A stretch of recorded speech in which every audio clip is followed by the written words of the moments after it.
Nous, on est belgo-marocains, donc on se sent vraiment marocains et on considère le Maroc d'être notre pays. Donc pour nous, faire ce film-là avec des acteurs principaux aussi, tous marocains, c'est un grand honneur et on espère en fait dans le futur pouvoir faire des films 100% marocains tournés ici pour ce public-là. Donc voilà, ça nous donnait des frissons, absolument. Ouais. Bad Boy, ça parle de deux frères, deux amis, Mike Lowry et Martin Lawrence et Marcus Burnett. C'est le vrai nom, c'est Martin Lawrence et Will Smith. Et pour nous, ouais, c'est la même chose. On est les bad boys du cinéma, mais au même temps, on est aussi les rebelles du cinéma.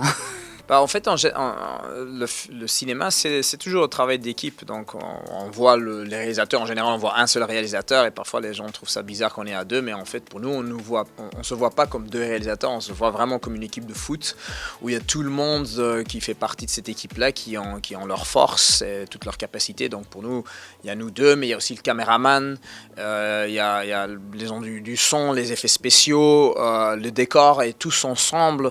En fait, on se met ensemble et on essaie de faire des brainstorming avec les meilleures idées et on va toujours avec une équipe, on prend toutes les décisions, même si l'idée de départ vient de nous et l'idée de la fin ça se termine aussi avec nous. C'est toujours un travail d'équipe, donc c'est en fait plusieurs cerveaux en un.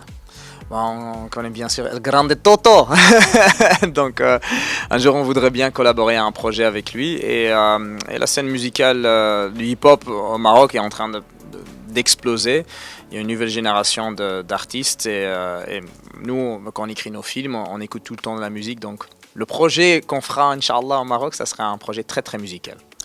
Pour le moment, il n'y a rien du tout. Il y a seulement ça. C'est que celui-là. Donc on attend.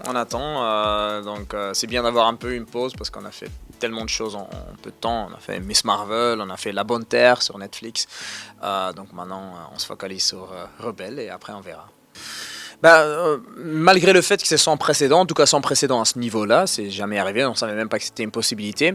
Quand il y a un changement de régime, on pourrait dire, à la tête d'un studio, il y a des décisions qui sont prises, un changement de stratégie, et je crois, voilà, de ce que on nous a raconté, c'est que c'était moins cher d'annuler le film et de faire un changement de stratégie plutôt de continuer avec ce film-là. Et c'est tout, c'est tout ce qu'on sait.